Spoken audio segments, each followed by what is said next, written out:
Gas flaring and oil spill are two major environmental pollutants resulting from oil exploration, especially in this part of our world.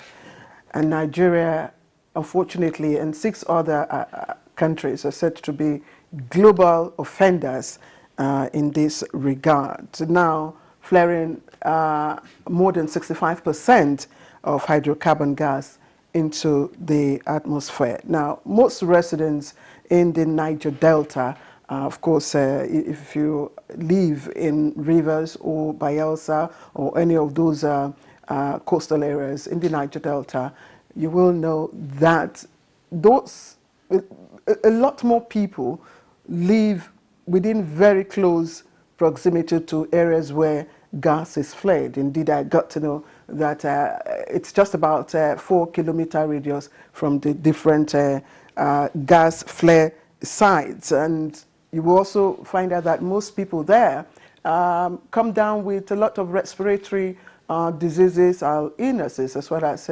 non-communicable diseases, of course, such as cancer and all that. Now, Nigeria is signatory to the global commitment on reduction of greenhouse gases by 2030.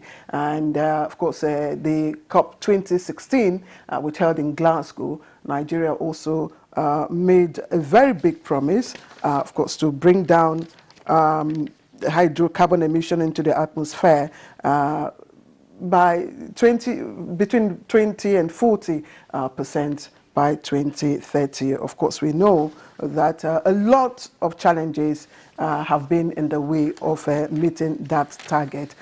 Fiscal penalty adopted as deterrents to oil producers who flare or vent their gases in the environment unchecked has done very little to improve the situation, and that's principally because the technologies we hear that are supposed to be applied to reduce the hydrocarbon levels have not been complied with. So we are having a lot of gas flare, especially within the Niger Delta region. I hear there are over 170 flare sites so far.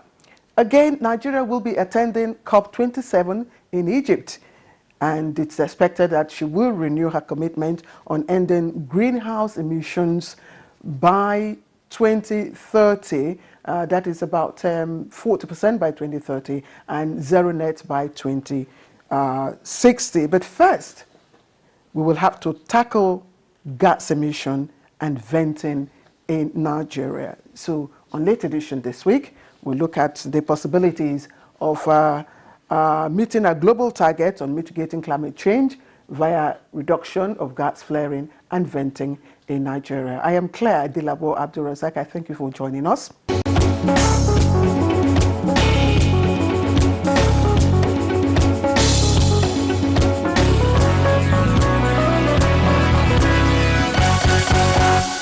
Benjamin Ogbalo is an accomplished entrepreneur, development practitioner, and of course, I should add, a politician, whether he likes it or not.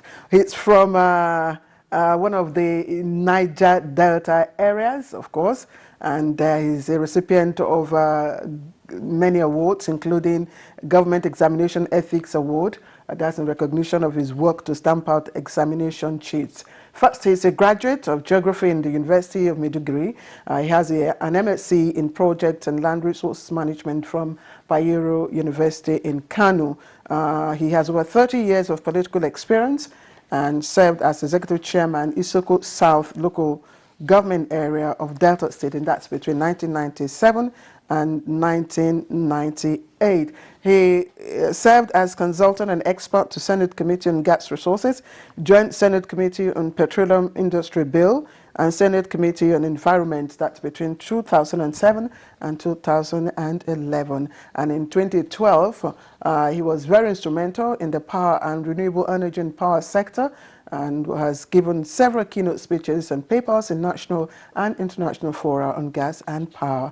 He is a member of the advisory board of the West Africa Power and Industry Convention, WAPIC, and served as panelist in 2013 conference at WAPIC. He also drafted, and this is very instructive, he drafted the Nigerian Energy Efficiency Policy under the Energy Commission of Nigeria and UNDP Global Environment Program in 2013. My second guest, luckily she's a female, Olushola Margaret Adeshida. She's the Director, ICT GIS at the National Oil Spill Detection and Response Agency, NOSTRA. She's a graduate of microbiology from the University of Lagos and holds a master's in geographic information systems from the same university.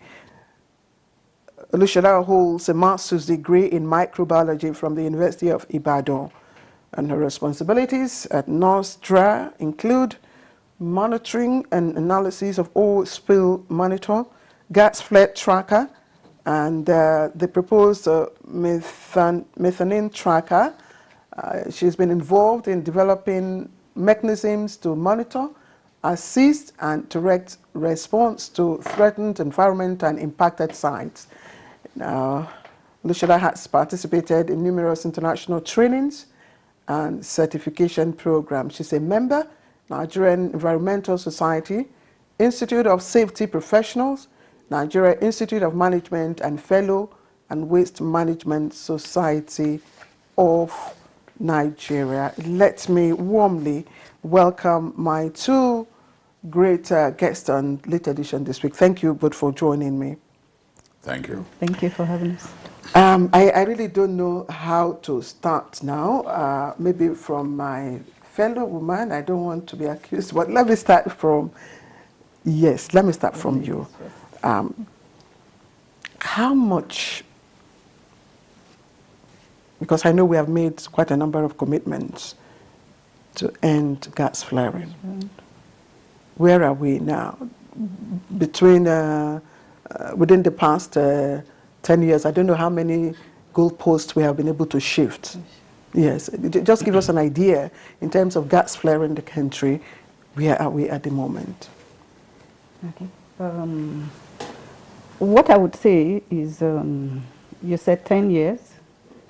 I think issues of LNG started as a result of gas utilization. And that was in the early 2000s.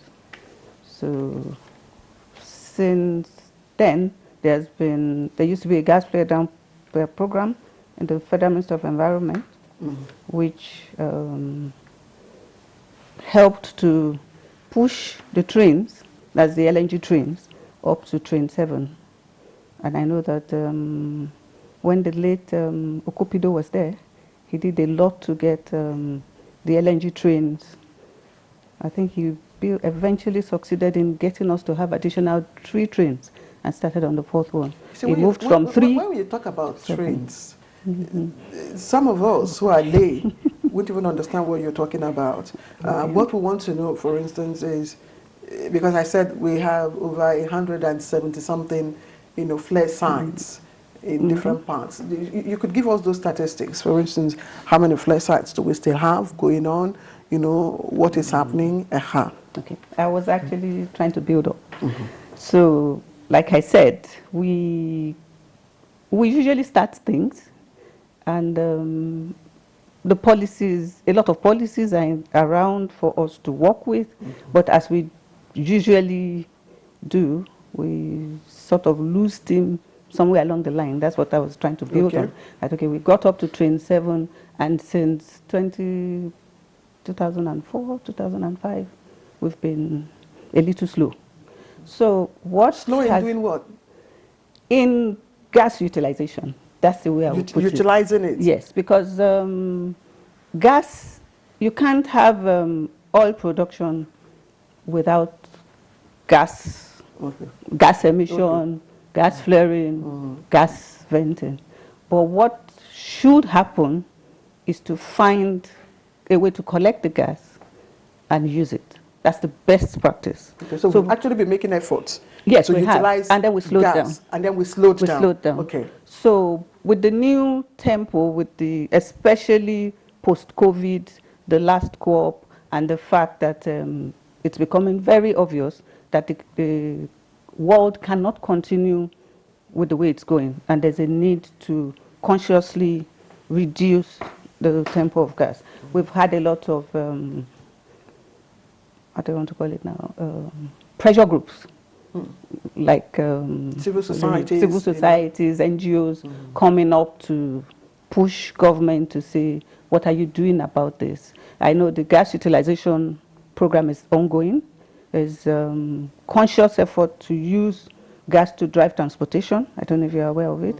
There is I know in Lagos State, most of the industrial estates use gas. From my question. Yeah, you want to talk about more of gas utilization. We'll get to that because gas utilization is also a part of a strategy, you know, to reduce flares. Yes. And I know that even the plans, the gas commercialization program you're referring to, we still, you know, we haven't heard much about that. But let me come back to Benjamin, who of course has been, you referred to as one of the pressure groups putting pressure on you. Mr. Ballo, give us an idea. You live in the Niger Delta, you feel it, you know what it is.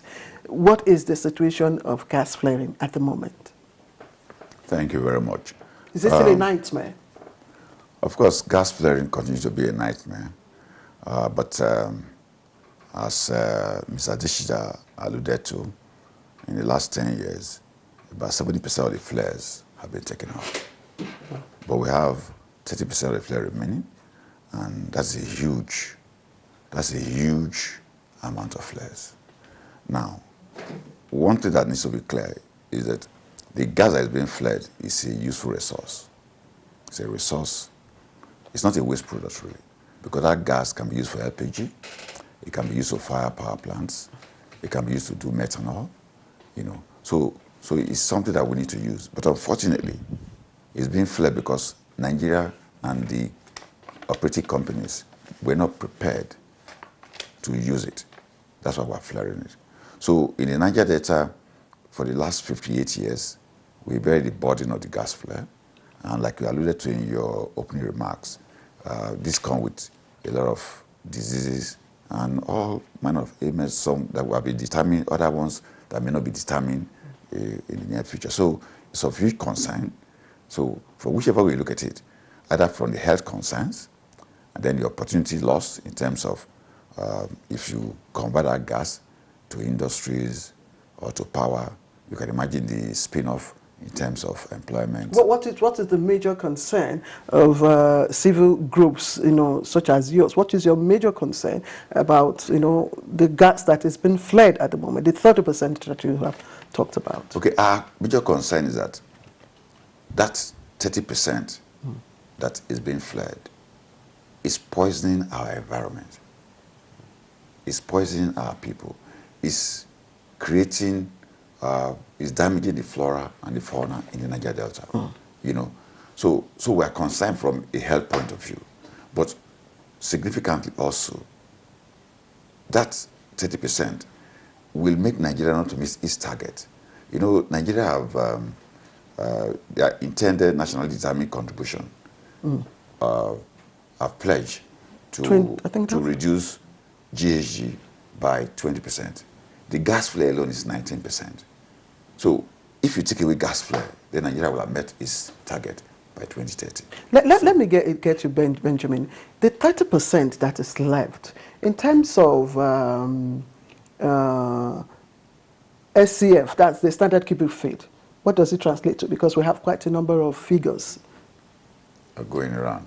Okay, so that 30% will translate to about 3 trillion cubic feet of gas. If you sum it up. Mr. Adeside, is that what it is?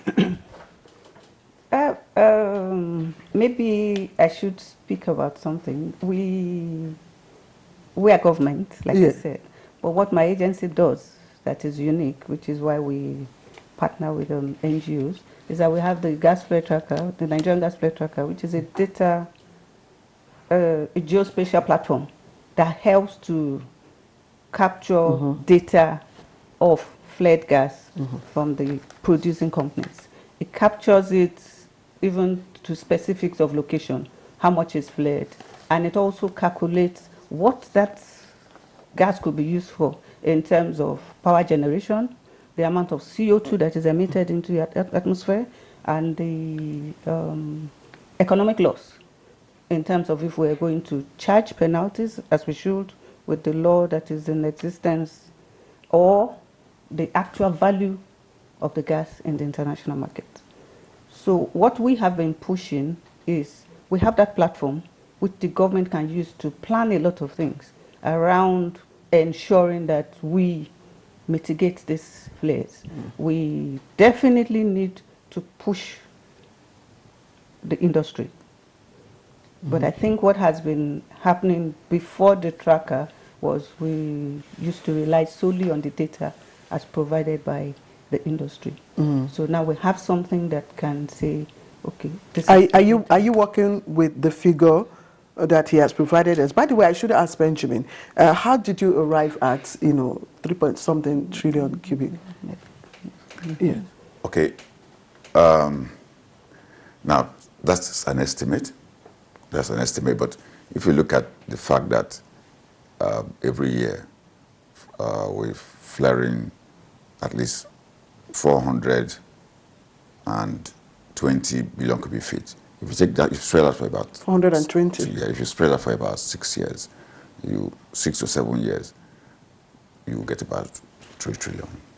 Because I have a figure from Nigeria Gas Flame Commercialization Program. I remember when it was launched, and they were giving us the breakdown and what is the expectation in terms of economic value resource and all that. And it said about 330 billion cubic feet annually is what is flared. And that between 2016 and 2020, Nigeria flared about 1.2 trillion cubic feet of natural gas. That's why I'm saying that if you spread that 300 for about 80 between now and 2030, you get about 3 trillion. That's what I'm saying. Mr. Adeside, I don't know. It's because one of the issues about gas, halting gas flaring is because we don't have accurate data. And data in this area is we really do not know, what has been flared, what we are, converting, and how much we are generating in terms of, fines. The 2018 regulatory framework, of course, which provided that very controversial, caveat, produce this, pay a token, dollar. I think about, is it between 50 cents and $2, depending on your and all that. Is that working? Like you rightly said, part of the challenge is the actual data. How much is flared? That is the big question. Because even if you are going to multiply, you have to have the indices to multiply with. So if you have your $2, your 50 cents on the one hand, you are multiplying by what? So that's why I said that the tracker we run actually helps to shed more light on what is happening. The tracker is a satellite-based platform. So it's not, because what the oil companies generally use are meters. but meters are subject to calibration and a lot of things. But the satellite tracker is a uniform thing, irrespective of where you are in the world. It uses the same value set. Is that what we're using? That's what we are That's what proposing that government. Okay, that's what you're proposing. Yes. So what are we using and why are we not using it, Mr. Benjamin? You have an idea? Okay, so today, most of the oil companies have installed meters that they use to record what's being flared. But like she mentioned, they are basically manual meters, and some of them are quite old. So they're not automated, they're not virtual, so you have to go and read them. So it's subject to human error. And also there are issues of calibration. So it's what you calibrate that you get. You know what I mean? So since the meters are owned by the operating companies, there is concern that the person who needs to pay for flare, if it's the person to calibrate or calculate the amount of flares, you know, then there's always the tendency that people could do things that will favor them. So there's that fear. So until government have its own meters, that concern will not go away. But again, since 2018, that the penalties were increased from 10 cents to $2. Okay. $2. $2, yeah. Not 3.5. No, it's $2. $2. It's $2. Not across board. But not across board. The marginal fields. The marginal is 50 cents. 50 cents. But you know, everybody's focusing on the OPCOs, the one from the IOCs, the major production. You know, interestingly, sorry to cut in, there was research that was released. We had a summit last month that some Singaporean scientists did some study on the Niger Delta gas flaring, and they actually established to us, interestingly, that the so-called marginal fields flare more gas than the major producers. What that actually tells us scientifically is, just like I said, there's the oil and gas mix. That means that those wells are more of gas reserves with little oil. But what we use now is the volume of production to estimate what we are believed to have flared. So that's what we are saying is not right, and something has to be done about it. In the whole of this discrepancy about data, where lies the oil company? Okay, so yeah, the oil companies are the one flaring. Yeah. They are the one that own the meter also. They insist that and they are the ones that give you the data. Data, yes. So they give you what they feel. So they give you what they claim they recorded from the field. Okay. Okay. So, like I said, there are concerns because of the quality of the meters. For instance, I went to a field recently. The meter that they have is not less than 20 years old. So you can imagine, you know. And the agencies of government that ought to collect this information insist that they're using fiscal meters. Fiscal meters are more modern meters that whose precision is very high. However, you know, from the field survey that we did recently, we realized that that's not the case.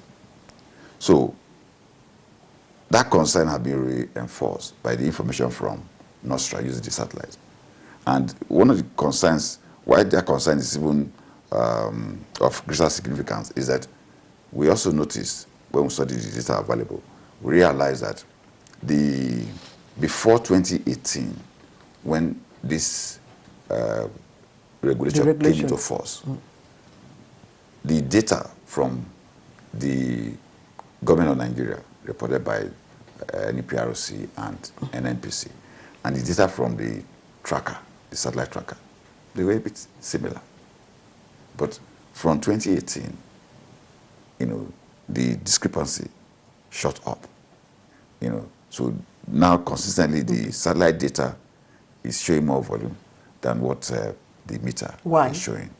Okay, so we don't know why, but what we're saying from our farm point of view, you know, our cluster point of view, is that since we now know there is discrepancy, there is need for us to have a mechanism to see that they can reconcile the two. So insisting that they cannot use the satellite data cannot be on the table any longer because the difference is significant. So what we're saying is that, look, the oil company, NUPRC and NNPC should have a platform where they can compare the data that they have with a satellite so that the country can have one reported volume. Because it is, we're reporting more than one volume, which is wrong.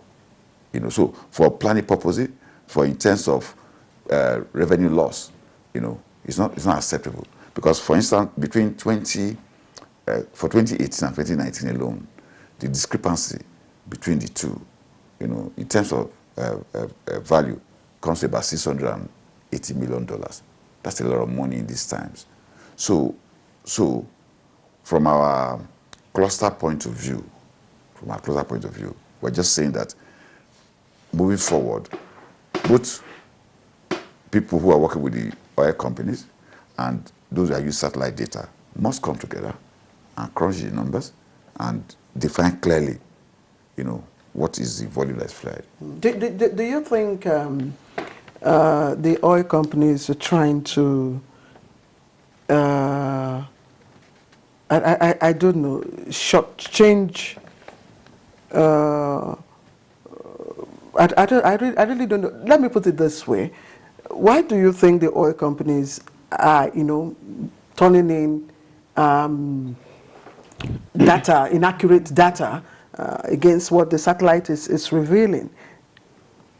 Like I said, meters are vary from makers apart from to calibration. From the meter, I'm sorry, yes, because he had talked about the quality of the meter.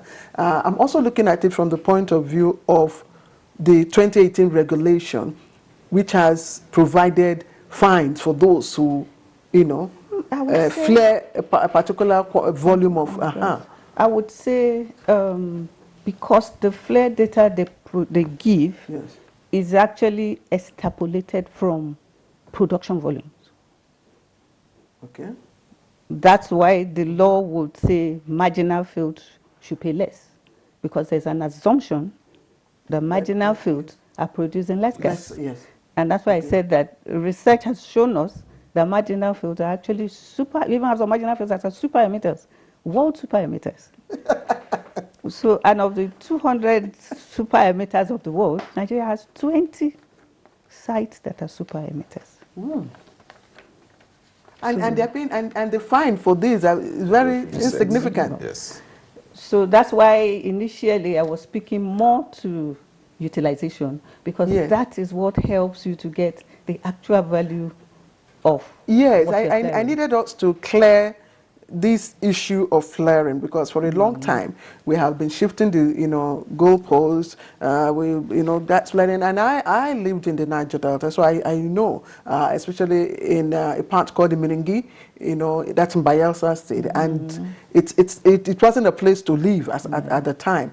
So it is good, you know, the government, you know, took action to address the issue of gas flaring once and for all. But we'll take a short break. When we come back, we'll also talk a little more about what we can do, you know, how we can convert the, you know, gas that has been flared, because that's one big way too, you know, to reduce flaring and make more money.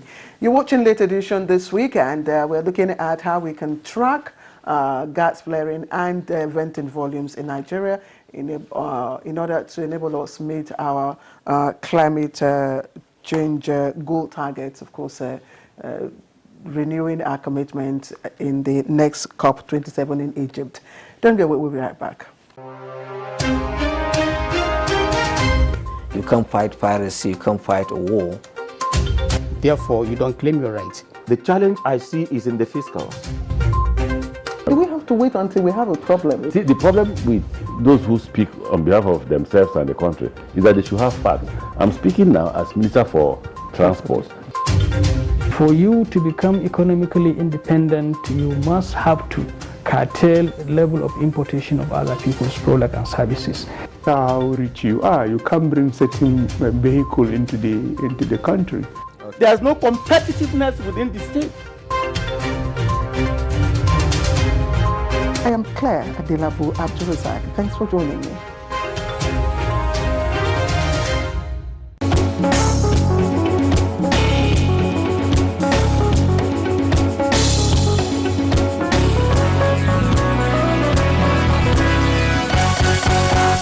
Welcome back. This is Late Edition, and I have my two guests with me, still here, Benjamin Ogbalo and Olushola Margaret Adeshida, also joining in our conversation. And we're looking at gas flaring and venting volumes in Nigeria.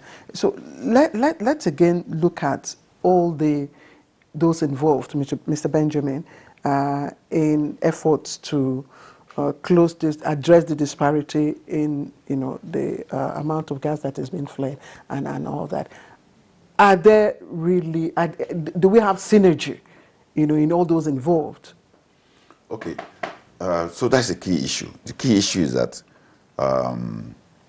there is a bit of either power tussle or lack of cooperation among the ministry, department agencies, or government around gas flare, gas production. Those who have some oversight, So that is why our project, the Accountability for Gas Flared and Clean Energy Advocacy Project, that is currently being run by Advocacy for Gas Flare Accountability in Nigeria Cluster, came up to see how we can engage all the actors. So we're currently engaging all the actors. This project is being supported by the USAID through Palladium, and we've engaged Nostra, we've engaged the National Assembly Joint Committee on Gas Flare Discrepancy, we've engaged NUPRC, we've engaged the Midstream and Downstream Authority, we've engaged NAT, we've engaged Ministry of Finance. The issue is that we believe that this issue of discrepancy can be resolved very easily, because all these organs of government are supposed to be working for the interests of Nigerians. So what we've done is to let them know that they need to come together, come up with a mechanism that can make them really reconcile this information. Luckily, the House of Representative Committee had a hearing, investigative hearing on 4th of October, and after listening to all the sides, decided to adopt an accountability mechanism. It's simple, just simply saying that, look, they want NATI to get all these sources of information from Nostra, from the World Bank, from NUPRC, put them together, review them, and determine, with the volume that Nigeria is actually flaring. Then make that information through a third-party auditor to the Ministry of Finance. When you flare, Ministry of Finance will also collect the penalties. Are you seeing that? So the mechanism that was adopted by the National Assembly is very simple, it's very cheap. It's just barely saying that, look, instead of each person working in silos, they should bring all the information together, work them together to see which one is the correct assessment so that we can get one flare volume. Then after determining that, the Ministry of Finance will call everybody and now reassess what needs to be paid by those who fled. So, for instance, if that will mean going back to 2018 regulatory framework to adjust the. Yes. So they need to. So there are two things. They need to work backwards to see how they arrive at the figures. So, for instance, how the oil companies arrive at their figure with NUPRC, how did Nostra arrive at those figures. So, independently can look at them now. All of them jointly look at them. When they look at them, they will recognize what the actual was, because it's not difficult to do that. So, whichever one you position. I'm just wondering why all the. I mean, it's an easy thing. It's an easy thing. You have a satellite monitoring data which is accurate. Yeah. All you need to do is just So there must be something that the stakeholders are hiding. Well, I don't want to. The stakeholders are claiming that the methodology they are using is correct. So that's why we're saying, look, we don't. From our position, we just want this way whereby we can reconcile, the methodologies and come up with a more accurate volume that is being flared for Nigeria. Okay, at this So point, that is the position of the civil society. Yes, that is the position of the advocacy for gas flare accountability in Nigeria. Okay. And luckily, that position has been supported by Parliament. By Parliament. Yes. You have parliamentary support. Yeah. What about the critical stakeholders? Are they buying this collaboration? Okay, so what is NOSDRA's view about this? Like we said, our gas flare tracker produces data. The interesting thing about the data and the figures being churned out by the oil companies is globally, satellite readings are always lower than meter readings when you're looking at flare volumes. But in Nigeria, interestingly, it's the switch. The satellite data gives you more flared volumes than the meters. So what we are saying is, from that perspective alone, there's need for more work so that Nigeria can get. So in essence, NOSDRA is willing to partner the advocacy groups? Yes. You are working with the advocacy groups? Worked with them. Yes. We're working with them. What we are saying is the tracker data should be used to benchmark whatever it is the oil companies give the government. We need to move away from this total reliance on the producing companies to provide us what we are going to say is our national data. So what we are saying is, pick the data from the satellite, pick what they have given you, and try and match. If there's need for further investigation, do it. If not, at the worst, find an average. But even if you're averaging it, Nigeria is still better off. Okay, that's fine. That's clear enough. So, Mr. Benjamin, recap for me what the steps so far, before I look at gas utilization, because that's another critical area. So far, to address the issue of discrepancy in the amount of gas flared and the venting volume, you're advocating the use of data from the satellite. Yeah. We are advocating that both data should be crunched together, collated, reviewed, so that we can get the authentic volume that is being flared. And so far you have received the backing of the National Assembly? Yeah, the National Assembly have decided that that's the right way to go. So what's the next thing now? Okay, so the next thing, so under that mechanism that was adopted by National Assembly, NTA will collect this data and work with independent auditor to ensure that they review them properly and see what is the correct position. Then they pass this information to both NOSDRA, NUPRC, the National Assembly, Ministry of Finance. The Ministry of Finance will now further invite NUPRC, NOSDRA, and NTA to now adjust based on the findings of the third party. These are the actionable, steps. Yeah. In the immediate after National Assembly's backing, what is happening at the moment? Is work going on? Okay, That's so what's happening now is this, now that has been done, we are still now engaged. Look, they did that October 4th. So we are now engaging the agencies with a view for them to put in place the structure that can make this happen. Okay. So we're looking at the structural enablers. Yeah. For you, I'm still coming back. For you, if this eventually works out, and the methodology is adopted, what would it mean for the people of the Niger Delta vis-a-vis the environmental hazards and all the pollution going on? Okay, one thing that is clear is that if you look at the regulation of 2018, it makes it it pinches whoever is flaring. So once you can get the accurate volume, and if it is higher than what it is now, people who are flaring will be compelled to invest in using the gas. The reason why it's not being used is because the economics, it was cheaper to flare than to use the gas. So now that there's a sizable penalty, instead of paying penalty, the investors will now tap that resource, invest, and change it into industries, change it to power. So in which case, one, we're protecting the health because you're going to take away the flares. That's a quick way of taking away the flares. But this is still an assumption. No, it's not an that assumption. They will do the right thing, that they are rational enough to do the right thing. Let me explain to you. The point is this. Let me say something. If the accurate volume is agreed and people are made to pay, it will pay in their pocket.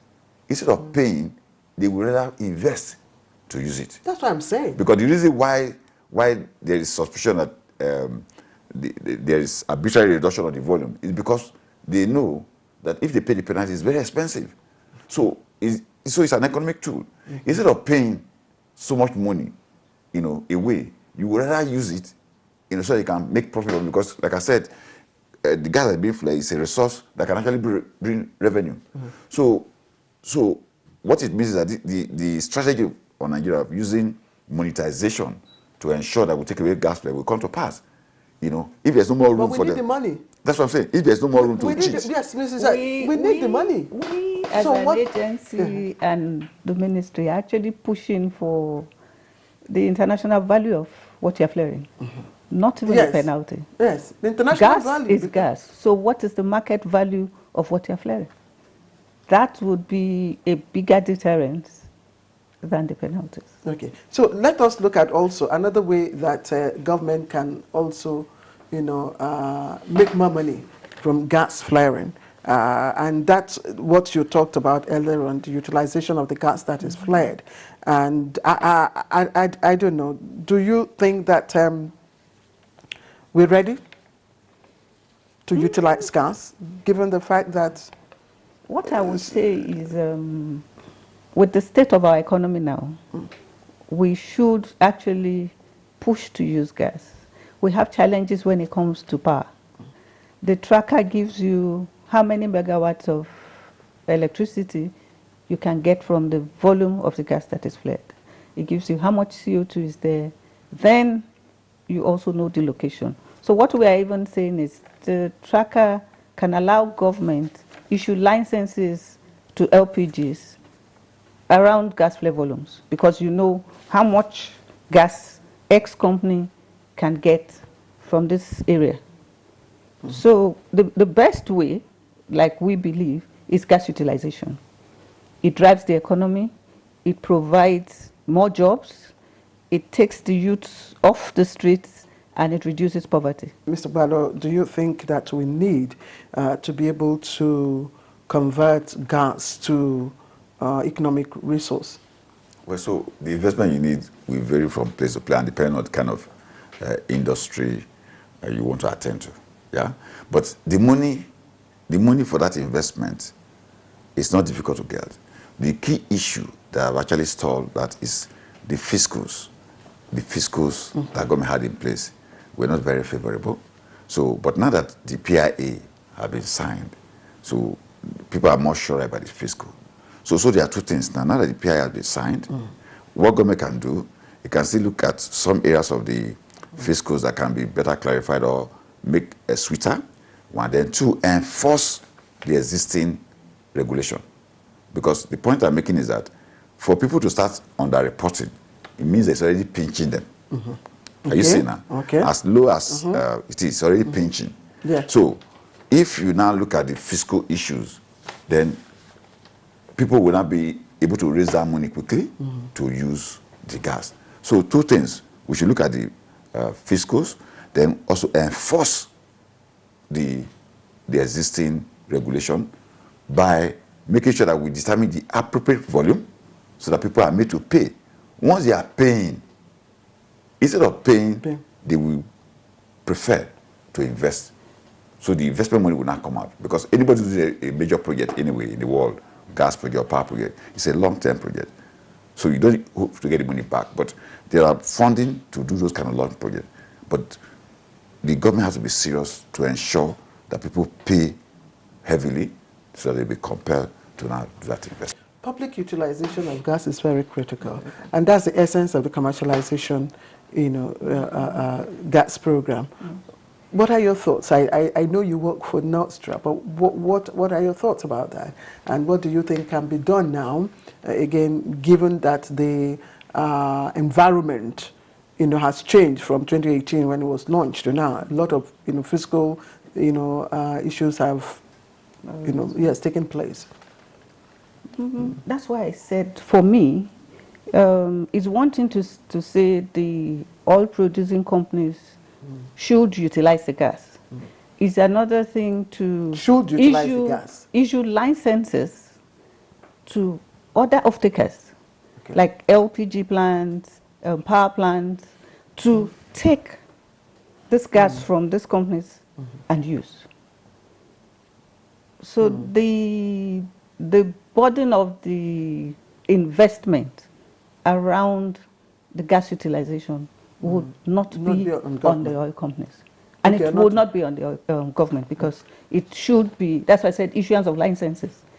If you want to situate an LPG plant, what you will be doing with the LPG plant is taking off this gas that are currently being flared. But infrastructure, the technology, it's another issue. The reason why I would not really say infrastructure is an issue is, we look at the oil industry, they get their licenses and they produce. They do what they need to do to ensure that they can produce. We look at the telecom industry, we remember how Nitel was before the licenses were issued out. Yes, there were a lot of infrastructural challenges, but they were able to surmount it, because a business person that picks up a license would want to make sure that his investment yields profit. Do you agree that infrastructure is not a problem in terms of investment in gas utilization? Okay, infrastructure is a huge problem, no doubt. Infrastructure, actually, if you have the infrastructure, you can take away the flares. You know what I mean? So those infrastructure are slow in coming. For instance, okay, now we're trying to do complete the OBOB, we're trying to do the AKK, and all those things. So there are quite a few issues there. One, the money to complete infrastructure is not necessarily as available as it should be. Yeah? Because but the policies was the problem really is. So what Mr. Adisha is saying, the point is this: we should not make it government driven. I agree. Are you saying? But your government also needs to put the right infrastructure to attract the investors. No, government needs to put the right fiscals, and the right policies in place to attract the infrastructure. That's what government needs to do. The legal framework and the fiscals. So since government is unable to raise money, then it should hands off. What they need to do is to develop the right fiscals and the right framework. So one, they must take a look at how they manage the policy and the framework that is governing gas. If it is well done, then the major people can come and if you have a license, for instance, that can take it from upstream to downstream, one person has that kind of license, the major people will raise the investment that it will take to do everything. But if you have people in the upstream, like in Nigeria, where they are very strong, but those in the downstream are weak, nothing is going to happen. So we need to take another look at the policy and the fiscal. This should be my last question now, and I'm going to look at it from COP27, which of course will happen in a few days' time. I don't know. Again, Nigeria will be going to Egypt to renew her commitment to zero net commitment by 2060. And probably 20 or 40% by 2030, which again is a sustainable development, requirement and all that. So what will be your expectation now? Would you be expecting that when they come back, we'll have a new approach to, reduction of, carbon emission? Or are we still going, are we likely to go back to the drawing table? What I would say is, since the last COP, a lot of momentum has been gathered. And I only think that this next COP would heighten it. Yes, I would say in the last 1 year, I've not seen as much engagement around, because what used to happen before was you go to COP, everybody goes to sleep, a couple of months to COP, we wake up and, we're preparing again. What has changed? That didn't happen this year. Okay. I can say from my position that the whole of the year we kept different engagements around. You have the NGOs, you have everybody is trying to do something to try and ensure that this thing doesn't go the same way of the usual Nigerian. Oh, we've made the pledge. 1 year to the date of the pledge, we're scrambling to see how we can push the date forward again. So what are we taking to Egypt? Some of the actions that we've taken this year, and definitely they would continue. And I believe, like I said, there was a change from last year going forward. Mr. Gbalo, are you expecting any new approach after COP27? Any dynamic shift? Well, the only thing I see that may change the trajectory is now that we have a National Council on Climate Change. Mm-hmm. You know, so at least one thing that is clear, we now have a coordinated organ. So in which case, and the DG is very versatile, you know, in the climate change ecosphere. So I can imagine that it will accelerate, you know, sector-wide implementation of projects that will make us meet our commitment early. So that is one positive point, you know, that we can see. So, so we'll call on government to finance, to fund that. Are we being too ambitious when we take on, you know, 20%, 40%? No, we're not ambitious. No, we did take on 40%. We took on 20%. 40%. 20% is our nationally contribution. Contribution. Why? Like I said, if you look at 20%, only gas flare is 19%. So what it means is that if government focus on how the commercialization program is become effective, we work with NOSRA and the NPRC to ensure that there is no gas flare discrepancy, and we nip it in the bud, then clearly we will meet our target. In the next 3-4 years, we can meet our target. So it's not as difficult as it looks. If we focus only, of course, there are other efforts going on in transportation, in water resources, and all that. Are you seeing renewable energy? There's quite a lot of renewable energy going on now. And you see a political will towards this direction. Okay, so we don't have any choice. For instance, to go renewable energy, we don't have any choice. If you look at our power architecture, you can see that we have been roaming around 4 megawatts for years. You know, so it's going to be difficult to expand that because our transmission capability, which is capping what we can do, is not moving forward. So meaning that governments really need to now begin to look at renewables so that we desegregate the activities of trying to give energy access to our people. So that one is no-brainer, and the cost of solar and other renewables is falling drastically. So meaning that will be continued, and you can see that Ari and other people are doing a good job in that direction. So I think that not because government is going to do much, but it's just a necessity. So we're going to make quite a lot of progress in the renewable energy sector, no doubt. Okay, let me take a few last words from Mrs. Adeshida. So, what would you say now? You know, what would be your last word in terms of, you know, the stakeholders to this gas flaring, you know, tracking gas flaring and the venting volume? Like I said, in the past months, there's been a lot of engagement. Okay.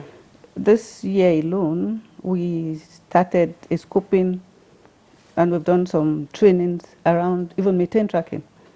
So yes, we have the gas flare tracker now. We're going to have a tracker that also speaks to methane. We're also trying to upgrade the tracker to separate the volume of methane from the volume of CO2. So that's why I said that for me, in the last 1 year, there's been more conscious activity towards ensuring we meet our targets. And it's from all the stakeholders, from what I can see, including the NGOs. The government bodies are pushing, the NGOs are pushing. So that's why I believe we can't go back to that very slow pace that we used to have. All right, Mrs. Olushola Margaret Adeshida, Director, ICT, GIS, National Oil Spill Detection and Response Agency, NOSTRA. I'd like to really appreciate you for coming to give us your perspectives to this issue. Let me also quickly appreciate Mr. Benjamin Ogbalo.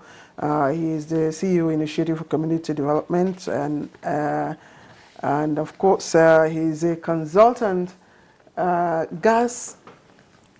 tracking gas flare and venting volume. Yeah, our cluster, the Advocacy for Gas Flare Accountability in Nigeria, is helping to coordinate effort to ensure that we bring accountability to that sector and that we can get one volume for Nigeria. Thank you very much, Mr. Ogbalo, for coming to Late Edition this week. Thank you. Thank you. All right, that's Late Edition this week. I thank you for watching on behalf of the production crew. Bye-bye.